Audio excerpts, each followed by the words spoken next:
Hello everyone, this is day number 21 of your 30 days to crack CSAT program. Today we are dealing with data sufficiency part 1. We would be doing 3 lectures on data sufficiency in which we would be targeting all the important PYQ based question plus some expected questions as well. Data sufficiency क्या है? It is basically a format of asking questions. मतलब ये कोई separate topic नहीं है. Any of the topics that we have discussed so far in all the 20 days and the upcoming days, that the topics that we would be discussing, be it a question on quantitative aptitude or even logical reasoning, उन सबको मिला के you can expect a question on data sufficiency. So it is just a format based on which you can expect questions. Now, this is where we are. यहाँ तक we have already covered. If you have any doubt regarding any of the topics that we have discussed from day number 1 going up to day number 21, you can put it in the comment. We'll try to discuss those doubts or the concept in the upcoming lectures. We'll try to include those sections. We have few lectures coming up, so इस पे we'll try to include all those things.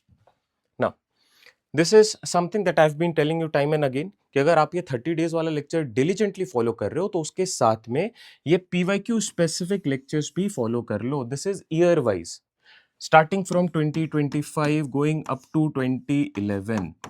तो ये साल के आप खुद से पहले पेपर अटेम्प्ट करो, देखो क्या रह रहा है और उसके solution video with detail explanation यहाँ से कवर कर लो. इस प्लेलिस्ट पे आपको ये सारे लेक्चर्स मिलेंगे. Also this is something that we predicted for the last few years. आप यहाँ से देख सकते हैं 35 question 37 question out of 53 and 51 question. This is a detailed proof video. आप चाहो तो इसे भी चेक कर सकते हो. Now for any sort of information from our and जो आप मिस आउट ना करो तो आई वुड रिक्वेस्ट कि आप इसे ज्वाइन कर लो. This is the link to join our Telegram channel. You can scan and join our Telegram. Alright. Now, regarding the courses that we have right now, we only have the test series course which consists of 10 FLTs, purely exam pattern based and consisting of the most important and expected QA plus LR questions. This also has RC, so it is basically a full length test. तो यहाँ पे आपको ये मिल रहा है, साथ में PYQ discussion मिलता है. So all of that is included in this. We don't have the crash course right now. Enrollment इसकी बंद हो चुकी है. Same goes for the foundation course. The only enrollment that we are taking up here is for 2027 students. So yes, if you are someone who is willing to appear in the next year, आप join कर सकते हो by connecting on this WhatsApp. Now, starting with our topic for today, which is data sufficiency. क्या है ये? एक बार इस पे नजर डालते हैं. देखो, data sufficiency. Go by the literal meaning of the terms involved. Is the given data sufficient or not to answer the question? So it consists of a format which is basically a question. इसके पहले कुछ data भी हो सकता है. Then you have statements. The statements could be generally 1 and 2, but it could be a 3 statement question as well. Generally, एक दो होते हैं, but 3 भी हो सकता है, 4 भी हो सकता है. So don't get worried. And last you have the option. Generally A, B, C, D. That's the current trend. ठीक है. Now how do you approach any problem on data sufficiency? तो आप सबसे पहले क्वेश्चन को रीड करते हो and then look at these statements individually and try to answer the question. अगर हो जाता है तो आप टिक मार्क लगाते हो. अगर आंसर नहीं हो पा रहा यूजिंग दो स्टेटमेंट्स तो आप वहां पे क्रॉस लगाते हो. With the help of a question इसको और बेहतर तरीके से डिस्कस करते हैं. जैसे question, statements and option set, ये प्रॉपर फॉर्मेट है किसी भी डेटा सफिशिएंसी क्वेश्चन का. Let's start with the question. Is Abhishek the brother of Mrinal? Question क्या है? क्या अभिषेक मृणाल का भाई है?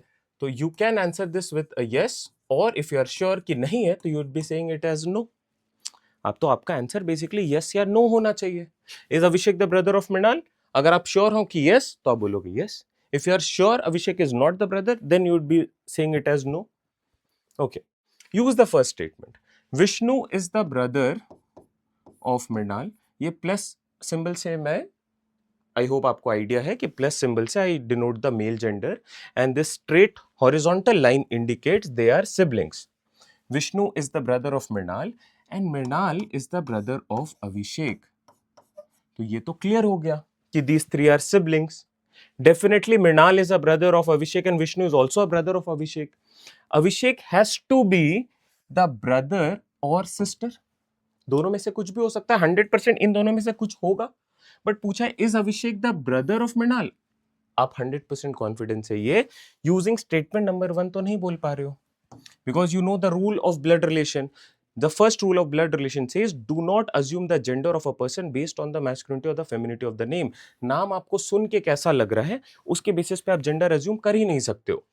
तो यहाँ पे अभिषेक कुड बी द ब्रदर और सिस्टर, और अगर अभिषेक सिस्टर है तो ये तो नो हो जाएगा, अगर अभिषेक ब्रदर है तो ये यस होगा। Do you have information regarding Abhishek gender? No you don't have. तो आप यहाँ पे क्रॉस लगा रहे हो। ये क्रॉस क्या इंडिकेट कर रहा है, प्लीज टेल मी। ये क्रॉस ये इंडिकेट कर रहा है कि this particular statement number 1 is not sufficient to answer this question. All right, now will stick to second statement, will forget all the data that we had for the first statement. Look at the second one. Vishnu, Mrinal and Abhishek are siblings. Vishnu, Mrinal and Abhishek are siblings. इस particular statement से किसी का भी gender reveal नहीं हो रहा है, nobody's gender is being revealed, so I will say rule it out. I hope you are getting my point. You again rule this out. That means this statement alone is again not sufficient to come to the conclusion whether Abhishek is the brother of Mrinal or not. Now, once we have double cross, we may choose to combine the data. Let's combine the data. Combine करने पे भी क्या आएगा? So we have statement 1 which says Vishnu is the brother of Mrinal and Mrinal is the brother of Abhishek and all three are siblings. तो ये यहाँ पे already include हो गया. Even after combining, the gender of Abhishek is not revealed. So I'm not unsure about whether it is a yes or a no. So I will put a cross mark. This indicates both statements put together are not sufficient to answer the question. Option number D is your correct fit. अब ये बताओ क्या ये question आपको समझ में आ रहा है? देखो, this particular question involves the concept of blood relation which is part of logical reasoning which we have already discussed. तो अगर आपने ये प्रॉपर कॉन्सेप्ट ही आपने कवर नहीं किया है तो you'll definitely have problem here. Data sufficiency जानबूझ के towards the later end we are trying to discuss. Why? Because it involves concepts of all the QNLR topic. कोई भी question उठा लो, be it a question on average, it can be framed as a question of data sufficiency. Be it a question on number system, पूछा जा सकता है as a format of data sufficiency. Clear है? Moving on. इस question को आप खुद से ट्राई करो. Now that you know what needs to be done, what should be the flow, you have a question, statement and option. Tell me quickly this, let's say this is question number 2. इसका क्या correct answer होगा, quickly बताओ. Let's not waste time here. Let's be quick. क्या लग रहा है आपको? When is Vani's birthday? Okay, statement number 1. Her birthday is before 9th and after 1st of February. तो किसी भी इंसान का बर्थडे किसी एक पर्टिकुलर डे पे होगा. यहाँ पे बोल रहा है before 9th and after 1st, it means 2nd Feb, 3rd Feb, 4th Feb, 5th, 6th, 7th and 8th of Feb. Before 9th बोला है तो it can not be 9, after 1st बोला है तो it can not be 1st. But क्या इतने सारे dates पे बर्थडे हो सकता है? No, rule it out. Statement number 1 से आंसर नहीं हो रहा है. स्टेटमेंट नंबर 2 पे आते हैं. Her birthday is after 4th and before 6th of February. That means it is on 5th of February. एक डेट आ गया. What is the question? When is Vani's birthday? Her birthday is on 5th of February. You are able to answer this with the help of question or statement number 2 alone. Statement number 2 alone is sufficient to answer the question. Option B. I hope आप लोगों ने इसको comment भी कर दे. This is towards the easier end. This is just to help you gain that confidence. कि आपको कैसे इनके क्वेश्चंस को देखना है, उस पे आपको कमांड हो जाए. Moving on. Let's say this is question number 3. Can you give this a try? जैसे we are starting with the series, आप इसको क्या करो ना, with every question that pops up, try to pause the video and do this on your own. आप देखो आपसे बन रहा है क्या, and then try to look at the solution. This is what you should be doing. चलो, I hope आपने ये सारी चीजें कर ली, तो मैं यहाँ पे टाइम वेस्ट नहीं कर रहा हूँ. How many guest attended the marriage ceremony? Total number of distribute. How many guest attended the marriage ceremony? आप एक फंक्शन अटेंड कर रहे हो और उसका एक नंबर चाह रहे हो कि कितने लोगों ने उस फंक्शन को अटेंड करा. तो I am looking for a definite number. The total number of distributed invitation cards were 200. आपने 200 इनविटेशन कार्ड्स बांटे, बट क्वेश्चन है कि कितने लोगों ने एक्चुअली में अटेंड करा। आप लोगों को इनवाइट कर रहे हो, बट डज दैट गारंटी कि उतने लोग ही आ रहे होंगे? If you distribute 200 cards, does that guarantee that 200 people would be actually attending the marriage ceremony? No. So इस एक statement is not sufficient. This cross indicate this statement is not wrong. This statement is not sufficient to answer the question. ठीक है, अब इस data को भूल जाओ। Each invitation card can hold up to 2 guests. Up to 2 guests means with one card, this can serve as an entry pass for a maximum of 2 guests. Minimum could be 0 or 1. 0 इसलिए बोल रहा हूँ कि आपको invite किया गया, आप जा ही नहीं रहे हो, तो that possibility is also there. You may choose not to go or not to attend the wedding. Clear है? Now here it indicates can hold up to 2 guests. तो आपने यहाँ पे इसको इस तरीके से मेंशन करा। क्या इस एक स्टेटमेंट से भी आंसर हो रहा है कि how many people have actually attended the marriage ceremony? No. Rule it out. Now what is our next case? We try to combine these two. As soon as we combine, we know we have distributed 200 cards and each card can hold up to 2 guests. That means any possible number can occur. शायद ऐसा हो सकता है कि 200 card आपने बांटे और उसमें से every person came with their +1, so there would be 400 people. But do you have surety here? It could also be the other case जहाँ पे सारे लोग single handedly आ रहे, तो it could be 200 members. Or there could be a scenario when nobody turned up. And there could be so many other scenarios कि शायद 100 people came with their +1, so 200 members, and 100 people came single handedly, so another 100, so it gives me a 300. बहुत सारे possibilities बन रहे हैं, तो आप यहाँ पे इसको कट करोगे और बोलोगे neither 1 nor 2 is sufficient to answer the question. I hope you have a clarity here. Question number 3, option D, I guess आप लोगों ने मार्क किया है. Moving on to question number 4. Let's see. A question is given followed by two statements 1 and 2. How is Q related to P? Again, this is a question on blood relation. ठीक है, देखते हैं question क्या है. How is Q related to P? Q कैसे related है P से? तो Q is dash of P is what we are looking at. अगर मैं ये gap fill कर पा रहा हूँ with the help of statements, then I'm able to answer it. P has two sisters R and S. P has two sisters R and S. So these are sisters, so I'm taking them as minus sign. क्या इससे ये indicate हो रहा है कि Q कैसे related है इससे? Definitely not. Rule it out. R's father is the brother of Q. R के जो फादर होंगे is actually the brother of Q. So in this there is no P. इस सेकेंड स्टेटमेंट में P नहीं है, तो इससे भी आप आंसर कर पा रहे हो क्या? How is Q related to P? No, we have a Q but we don't know about P. So again I rule it out. अब क्या होता है, as soon as you rule two of these statements out, you have the liberty of combining them. चलो combine करते हैं इनको. क्या मुझे दिख रहा है कि R यहां पे है, तो let's draw this R S, then we have P. I don't know the gender of P, but R's father is the brother of Q. How is Q related to P? Q has to be, अब देखो आपके father, ये तीनों भाई हैं या बहनें हैं, ये दो बहनें हैं, ये भाई या बहन कुछ भी हो सकता है. P's gender is not known. It could be plus or minus. Same goes for the gender of Q, plus or minus. Q is actually the aunt or uncle. But कोई एक ही होगा ना based on the gender. अगर यहाँ पे I know Q is positive, तो Q is the uncle of P. If I know Q is negative, that means Q is the aunt of P, that is बुआ of P, और चाचा और uncle और ताऊ, ऐसा ही कुछ होने वाला है यहाँ पे. बट आपको श्योरिटी तो नहीं आ रही because this result is not known exactly. तो you would say even after combining we are not able to answer this.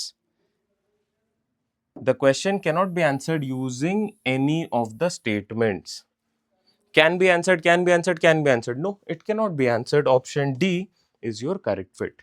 I hope ये क्वेश्चन पे आपको क्लैरिटी आ गई होगी कि कैसे इन क्वेश्चंस को देखना है. Moving on, let's keep this question number 5. Try करो आप अपने एंड पे, क्या लग रहा है, What is the right fit for this? Is 5x plus 25 divisible by 50? Is 5x plus 25 divisible by 50? That is what we are trying to do. Okay. x is divisible by 5. अगर x 5 से divisible है तो x की क्या values हो सकती है आप जरा सोच के बताओ. x will always be in the form of 5n which means x could be either 5, 10, 15, 20 कुछ भी हो सकता है ना. यही सारे वैल्यूज होंगे. अब जरा इन वैल्यूज को मैं यहां पे पुट करता हूं, देखते हैं क्या आ रहा है. This is basically 5x plus 25. Is this divisible by 50? And we can put x as any of these values. Let's say we can call it 5. 5 जैसे आप रखते हो ये क्या बनेगा? 5 into 5, 25 plus 25. This is 50. ये divisible है. Let's put x as 10. So this is 50 plus 25, 75. This is not divisible. Do you know exactly what is the value of x? x इनमें से कुछ भी हो सकता है ना. x 5, 10, 15, 20 कुछ भी हो सकता है. एक वैल्यू लिया उस पे डिविजिबल हो रहा है, दूसरा वैल्यू लिया x उस पे डिविजिबल नहीं हो रहा है. That gives me the idea using this statement alone I will not be able to answer the question whether this is divisible और नॉट. मुझे यस और नो ही बोलना है, but whether I get that idea और not वो important है. Clear है क्या? नाउ सेकेंड स्टेटमेंट पे आते हैं. x is divisible by 10. x अगर 10 से डिविजिबल है तो x 10n के फॉर्म में होगा, मतलब x 10 का मल्टीपल होगा. और अगर ये मल्टीपल है तो या तो ये 10 होगा, 20 होगा या फिर 30 होगा, ऐसे ही होगा. It can not B 5. x is divisible by 10, that means x is in the form of 10n और 10n indicates the multiples of 10. तो अभी मैं सेकेंड स्टेटमेंट को यूज कर रहा हूं and I am keeping x as 10, 20, 30. चलो, अगर 10 है तो ये बनेगा 75 विच इज नॉट डिविजिबल. अगर 20 है तो ये कितने हो जाएंगे? 125, it is again not divisible. अगर ये 30 है तो कितने हो जाएंगे? 30 into 5 is basically 150 plus 25 is ideally 175, again not divisible. Now since we know exactly that x is a multiple of 10 and nowhere it will be divisible, so using statement number 2 I can conclude that 5x plus 25 is not divisible by 50. I can conclude this with the help of statement number 2 alone. If the data in statement number 2 alone is sufficient to answer the question, yes, I'm able to answer this. Yes, it will not be divisible. 5x plus 25 50 से divisible नहीं होगा because we know x can only be 10, 20, 30.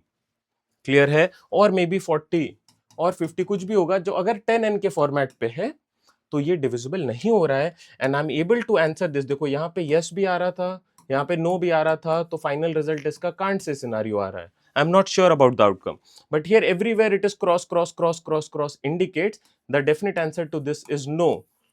So I'm able to answer this कि no, it is not divisible, and I have a surety here with the help of statement number 2 alone.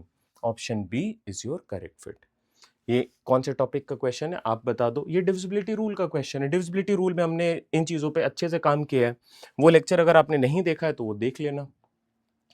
Moving on, let's say this is question number 6. जरा बताओ क्या होगा. A question is given followed by two statements 1 and 2. Consider the question and statement and mark the correct option. What is the smallest one digit number having exactly 4 distinct factors? Okay, what are one digit numbers? The one digit numbers are 1, 2, 3, 4, 5, 6, 7, 8, 9. इसमें से पूछ रहा है which of them is the smallest one digit number having exactly 4 distinct factors.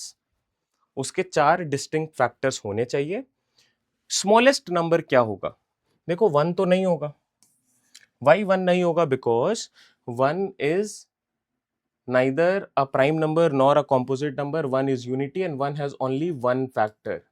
Rule it out. Prime numbers are the numbers. Prime numbers are the numbers having exactly 2 factors. आपसे पूछा है 4 factors, तो 2, 3, 5, 7 rule out कर दो. Why? Because these are prime numbers. They cannot be considered here. 4, 9, 8 and 6 are left. 4 के कितने factors होते हैं? तो one of the factors of 4 is 1, then we have a 2 and then we have 4, तो 3 factors, ये भी रूल आउट हो गया। 6 के कितने फैक्टर होते हैं? तो 1 2 3 6, 4 फैक्टर्स, ये आपके लिए आंसर हो गया। तो क्या इस आंसर तक जाने के लिए आपको स्टेटमेंट 1 और 2 का हेल्प लगा? नहीं लगा। The question can be answered even without using any of the statements. This is a new trend of asking question, इस पे आपको काम करना है। ये शायद इस साल भी रिपीट हो सकता है या शायद नहीं पूछा जाए, बट डेफिनेटली डेटा सफिशिएंसी पे क्वेश्चंस तो देखो पूछने चाहिए। अराउंड 5 से 6 you can expect questions on data sufficiency. अभी इसको देखने के और भी शॉर्टकट तरीके हैं। क्या है कि if we are dealing with a perfect square number, what is a perfect square number?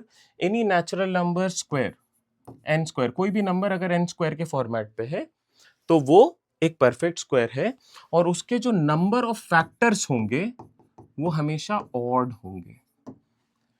क्या 1 स्क्वायर की value 1, factor 1, 2 square is 4, number of factors 3 which is odd, 3 square is 9, 9 के कितने फैक्टर्स होते हैं? हमेशा ऑड होंगे, आप चेक कर लो। 9 का फैक्टर होगा 1, 3 and 9, 3 factors which is odd. Similarly, any of the perfect square, the number of factors for perfect square is always odd number of factors. तो आप यहाँ पे डायरेक्टली 4 और 9 को भी एलिमिनेट कर सकते थे। ये आपको बड़े प्रॉब्लम में बहुत हेल्पफुल होगा। 1 से 10 100 तक अगर मैं बात करूं, 1 to 100 अगर मैं बात करूं, how many numbers are there that have odd number of factors? तो आपको बेसिकली ये पता करना है how many perfect squares are there between 1 to 100। आप मुझे जरा कमेंट करके बताओ how many numbers are there that have odd number of factors from 1 to 100। Please comment the answer. Also ये क्वेश्चन क्लियर है? कैसे देखना है? ये नया वैरायटी है, इस पे काम करना है। और एक और क्वेश्चन आप एज होमवर्क ले लो। Let's say this is question number 7 as your homework. Please give this a try. Let P Q R S be distinct non-zero digits. PP into PQ gives rise to RRSS where P is less than equal to 3। तो P की value 1 हो सकती है, 2 हो सकती है, 3 हो सकती है। Q is less than equal to 4, so Q could be 1 2 3 4। What is the value of Q?